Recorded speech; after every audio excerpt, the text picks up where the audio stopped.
तो दोस्तों नमस्कार, स्वागत है आप सभी का नोमैड अनमोल के यूट्यूब चैनल में। अगले संस्करण में हम आपसे बात करेंगे एक बहुत ही बड़े सक्सेस के बारे में, जिन्होंने आज़ादी के समय में अपना एक बहुत बड़ा योगदान दिया है और बड़े ही रिस्पेक्ट के साथ इनका नाम इतिहासकारों के द्वारा लिया भी जाता रहा है और आज भी उनको बड़े ही अच्छे तरीके से लोग, बड़े पॉजिटिव तरीके से उनका नाम सोच करके लोग याद करते हैं। तो दोस्तों, आज के संस्करण में आपको मैं जो कहानी सुनाने जा रहा हूँ वो बड़ी ही प्रेरणादायक कहानी है। इसको आप लोग ध्यान से सुनिए, इससे कुछ नई चीज़ें जीवन में सीखिए, उतारिए और इससे आपको आपके खुद के लाइफ में बहुत सारी अच्छी चीज़ें सीखने का आपको मौका मिलेगा। भारत की धरती पे अंग्रेज़ों की जो हुकूमत थी वो चल रही थी। लोग बड़े परेशान थे। जो आम लोग हैं वो अपनी दिनचर्या करते थे, सुबह उठते थे, पूरे दिन अंग्रेज़ों के बंधक में रहते थे, फिर शाम तक घर जाते थे। सारे नियम, हर तरह के कानून, एक बंधक सी ज़िंदगी हो गई थी लोगों की। तो 1857 के आसपास में जो विद्रोह उसमें हुआ था, उससे अंग्रेज़ों तक को एक साफ स्पष्ट सूचना ये चली गई थी कि अब जो भारतीय हैं वो किसी के कैद में रहने वाले नहीं हैं। उनको स्वशासन चाहिए और ये हमें देनी पड़ेगी। तो ये जो स्पष्ट ये मैसेज था जो अंग्रेज़ों तक गया था, इसी संदर्भ में वो विचार विमर्श करके और उन्होंने सोचा कि भारत के लिए स्वशासन, मतलब जिसको हम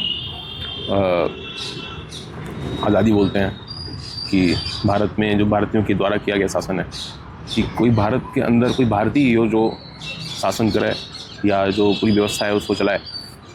तो इसी संदर्भ में अंग्रेज़ों ने ये डिसीजन लिया, निर्णय लिया कि अभी हम क्या करते हैं कि शुरुआती दौर में सबसे पहले जो सिविल सेवा है, जो उस ज़माने में, उस दौर में जो ब्रिटेन में कराई जाती थी, तो उन लोगों ने निर्णय लिया और निर्णय लेकर के उन्होंने ICS का गठन किया, जिसको इंडियन सिविल सर्विस के नाम से जाना जाता था। उसमें कंडीशन ये थी कि जो भारतीय होंगे, अंग्रेज़ों ने जो निर्णय लिया उस आधार पे जो भारतीय होंगे उनको ब्रिटेन में जाकर के इस परीक्षा को पास करना होगा और ये पूरी परीक्षा पूरी तरीके से अंग्रेज़ी भाषा पे आधारित होगी। इसके अंदर जो प्रश्न पूछे जाएंगे वो सारे भारत के बारे में, भारतीयता के बारे में ना पूछ करके अंग्रेज़ी शासन और उनके लोगों के विषय में पूछी जाएगी। ऐसा ही हुआ।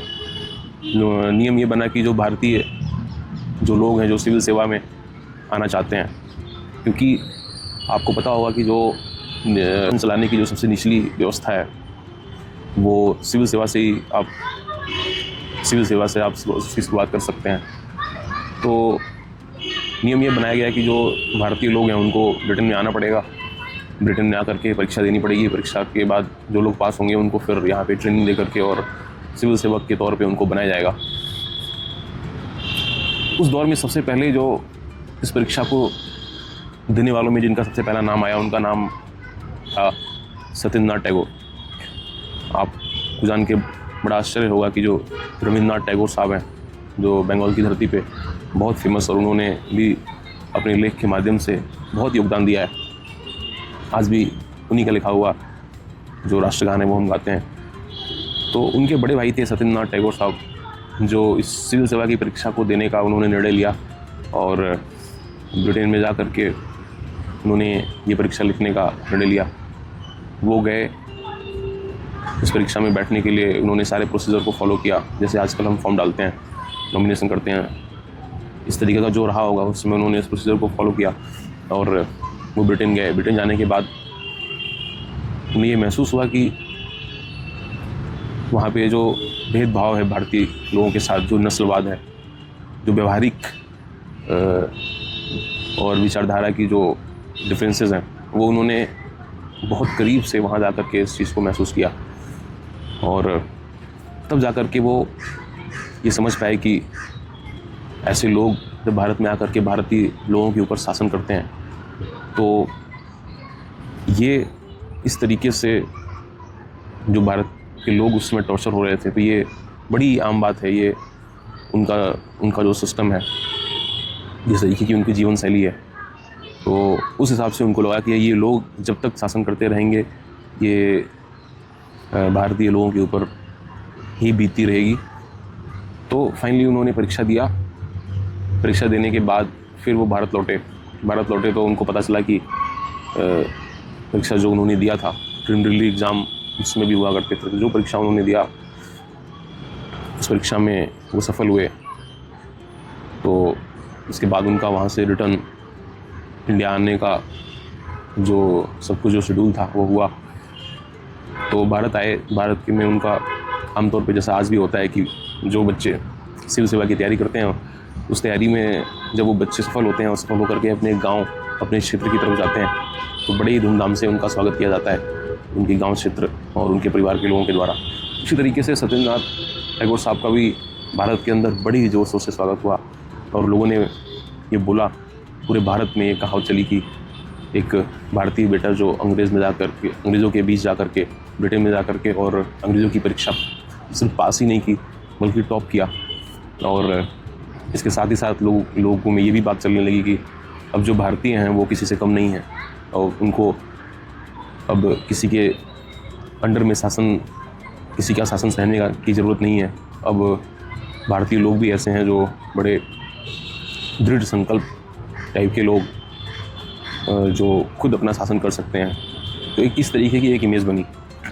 दोस्तों, आपको ये भी जानना चाहिए कि आगे चलकर सत्येंद्रनाथ टैगोर साहब ने बॉम्बे के अंदर, गुजरात के अंदर, इन जगहों पे उन्होंने जो है महाराष्ट्र में इन्होंने अफसर के तौर पे काम किया और बड़ा ही अच्छा काम किया। लोग उनके काम की सराहना किया करते थे, क्योंकि जो अंग्रेज़ों से दबे और अंग्रेज़ों के मानसिकता से बाहर निकलने की जो उनकी कोशिश थी वो शुरू से ही थी। और उन्होंने जहाँ भी अपना सर्विस दिया, वहाँ के लोग तो उनको जानते ही थे उनके काम के लिए। लेकिन उसके अलावा ये पूरे भारत के अंदर, क्योंकि वो इस परीक्षा को पास करने वाले पहले युवक थे,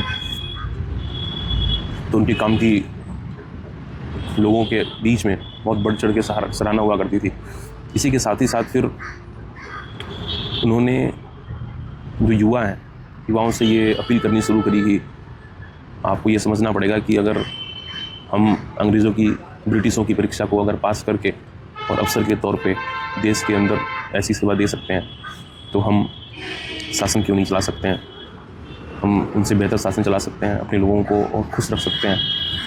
अपने इस दृढ़ संकल्प से उन्होंने युवाओं में जोश भरने का काम किया।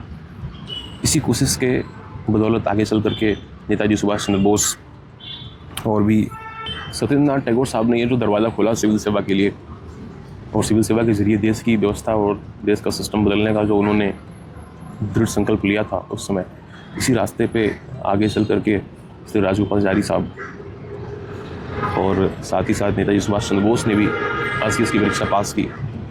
लोगों ने भी, इनके काम भी आपसे छिपे नहीं हुए हैं। इतिहास के पन्ने आप पलटेंगे तो आपको पता चलेगा कि इन लोगों ने कितना बड़ा योगदान दिया है देश की लड़ाई में, देश को आगे ले जाने में। इसी सिविल सेवा की परीक्षा को पास करने का जो न्यू सत्येंद्रनाथ टैगोर साहब ने जो डाला, उसी का परिणाम है कि आजकल जो युवकों में होड़ लगी हुई है सिविल सेवा के अंदर जा कर के और देश को आगे बढ़ाने, देश के सिस्टम को बदलने, सिस्टम को दुरुस्त करने के लिए जो होड़ है वो आज लगी हुई है। उसकी नींव कहीं ना कहीं 1860-1861 में सत्येंद्रनाथ साहब ने ही डाली थी। दोस्तों को ये सीख मिलती है कि ये जो यूपीएससी की जो परीक्षा है वो सिर्फ एक परीक्षा नहीं, एक मजबूत दृढ़ संकल्प और एक मजबूत इच्छा शक्ति की उपज है जो सत्येंद्रनाथ साहब ने किसी समय में चालू करी थी। तो अगर आप यूपीएससी की परीक्षा में बैठते हैं, यूपीएससी की परीक्षा अगर आप दे रहे हैं, तो आपको ये समझना पड़ेगा कि ये जो यूपीएससी की परीक्षा है ये एक मजबूत दृढ़ संकल्प और इच्छा शक्ति की परीक्षा है। आपको बड़े ही मजबूत दृढ़ संकल्प के साथ इस परीक्षा में बैठना चाहिए।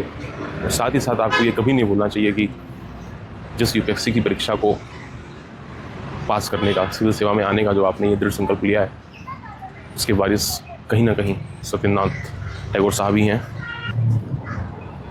तो इसी के साथ अपनी इस कहानी को हम यहीं पे पूर्ण विराम देते हैं। आप इस स्टोरी को देखिए, समझिए, सीखिए और बताइए कि आपने सत्येंद्रनाथ टैगोर साहब की जीवनी से क्या समझा है, क्या सीखा है, और आप अपने आप के अंदर कौन सी बदलाव चाहते हैं, ये आप हमारे कमेंट सेक्शन में ज़रूर बताइए।